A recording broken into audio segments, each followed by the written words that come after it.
What's up with you fine folks?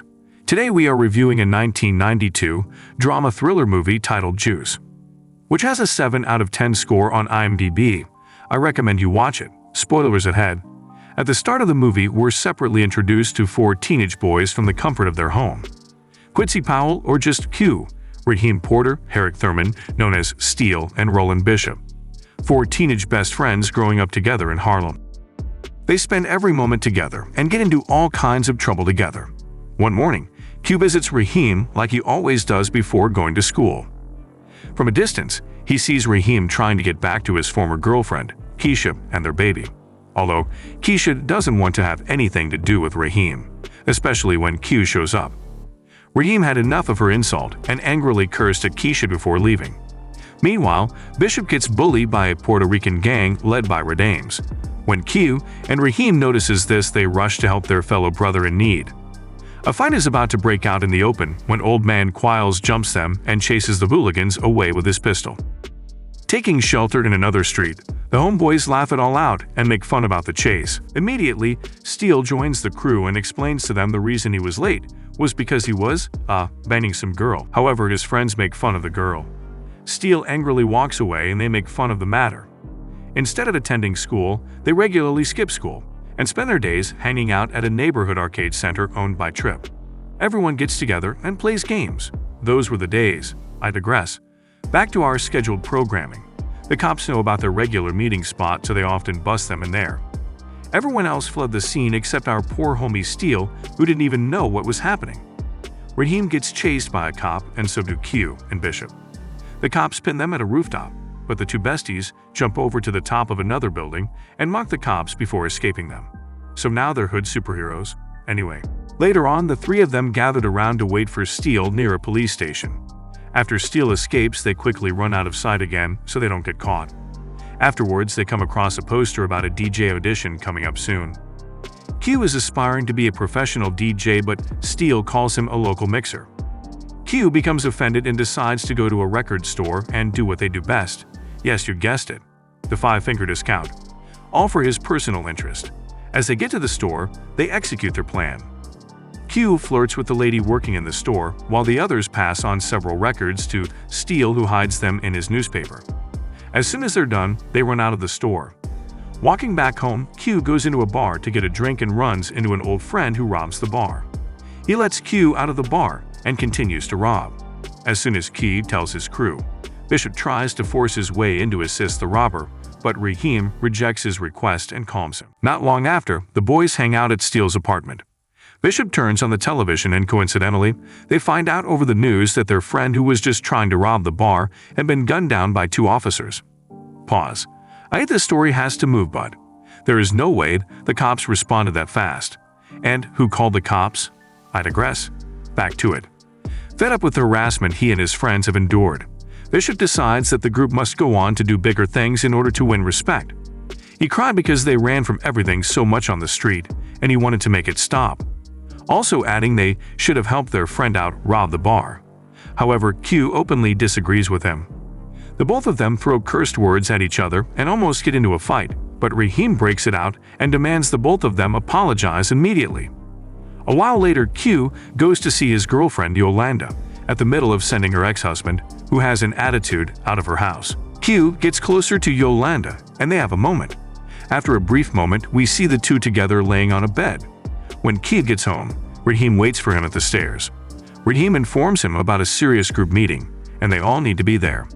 Although he never said what the meeting would entail, Q goes into his room and continues practicing for the upcoming DJ tournament. A few days later, he submitted his DJ mixing track, which turned out to be a success. When he meets with the rest of his friends, they already plan to rob Old Man Quiles. Raheem brought out a gun he recently got. While everyone's face is full of surprises and smiles, Q's face only holds fear and shock. Bishop takes the gun and Q is unsure of the plan, and also fears that it will affect his chances of participating in the DJ competition, which he has yearned to compete in for years. Ultimately, he is eventually pressured by his friends. Yeah, peer pressure is real. On the night of his competition, we're shown different skillful DJs on stage performing. A moment later, Q is announced on stage. As he walks to the stage, he's greeted by a lot of people. The battle begins. Q has to outmatch his fellow competitor. Along their performances, Q is pronounced the winner and respectfully qualifies into the next round. He goes back to meet with his crew, where they whisper something to him. Their next stop is Old Man Quayle's store. They wait for the police to take their first patrol before breaking in. During their robbery, Bishop fatally shoots the old man in the head, and the crew flees from the scene. The four of them gather in an abandoned building where they argue over the evening's events. However, they are still quite unable to recover from the fear. Hugh, Raheem and Steele are angry at Bishop for killing Quiles, and Raheem demands that Bishop give the gun to him. However, Bishop resists, and a struggle follows between the two before Bishop shoots Raheem dead. Panicking, Bishop, Pugh, and Steele flee to another building. Bishop even goes as far as pointing the gun to them before coming up with a lie to tell anyone who asks of Raheem they haven't seen him or heard of him. Hugh goes back to complete his DJ tournament. His head keeps spinning around, and he keeps seeing flashes of memories about Raheem. Just as he's about to perform, the police show up and take him and the others for questioning. The Porter family has the funeral of Raheem. Everyone is devastated by the unfortunate events. Steele and Q go over to console Raheem's mom and sister. However, while attending Raheem's funeral, they find Bishop there, who goes as far as to comfort Raheem's mother and sister, and even promise to find his killer. Wow, Bishop is cold-blooded. Bishop and Q don't say a word. A few days later, Bishop is downstairs calling Q. Q's younger brother is about to answer Bishop, but Q quickly puts him aside. Q then promises to give his brother his radio if he also promises not to ever tell Bishop where he was. In school, Bishop confronts Q. Q doesn't want Bishop around him anymore, calling him crazy. Bishop says he is crazy, and he doesn't give an F about himself or anybody else, including their dead friend.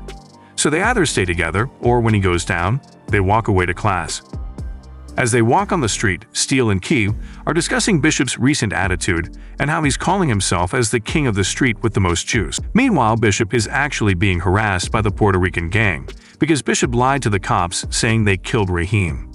Steele and Q unexpectedly see the gang and Bishop, but they choose to back out and not get involved.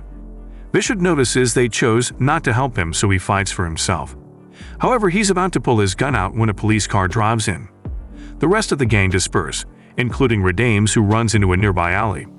However, Bishop tails him there and pulls out 5 consecutive bullets to Redames and curses at his lifeless body. Fearful of Bishop, Pugh resorts to buying a gun from town's underhand top dealers for his own protection. Bishop, on the other hand, is going crazy. His temper keeps increasing daily. He even damages an arcade game and shatters a couple of station bottles on his way out of the bar. Back at Steele's apartment, Bishop pleads with Steele to come help me out win an arcade game. Q goes back to meet his girlfriend. She prepares dinner for him, but he doesn't eat it. She asked what was wrong, and Q told her he knew who Raheem's murderer was. Yolanda quickly realizes Q was mixed up in Raheem's death. Yolanda gets a call from Steele and gives the phone to Q. Q is upset Steele went out with Bishop. Steele tried to explain he didn't have a choice and told him to come down to the arcade house. Bishop sneaks up on Steele and pulls the phone out of Steele's grip. He rudely asked who the caller was, but Q cuts the call and rushes down to the arcade game. Meanwhile, Bishop takes Steele down to an alley. He doesn't trust his 2 best friends anymore. He even accused Steele of disloyalty and pointed the gun at Steele. Steele is afraid and angry, but Bishop doesn't care and shoots Steele. Afterwards, Bishop goes to Trip and lies to him about Q of late, saying Q had been acting strange lately, and he might even be dangerous to himself and his friends. Bishop is really an evil genius at this point. Meanwhile, Q is out searching for Steele and Bishop. However, Steele survived the attack. He used the remaining of his strength to pick himself from the ground and walk out into the open, where he gets helped by ambulance. Q moves closer and finds out Steele was being rolled away. The police recognize him and chase after him. It becomes clear Bishop plans to frame Q for his murders in order to cover his tracks. Q goes to Trip to send him a message to Bishop, although Trip doesn't buy a word from Q and even refuses to send any message until Q pays up. In the hospital where Yolanda works, Steele informs her about Bishop's plan to frame Q. Frustrated about his life, Q throws his gun into the river and decides to confront Bishop unarmed. When Bishop confronts Q, Q tries to talk sense into him, but Bishop's already lost it.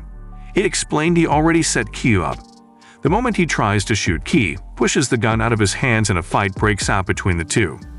Bishop manages to pick up the gun and fire at TQ, runs for dear life, and a chase ensues. Bishop shoots Q in his arms, but Q doesn't stop running.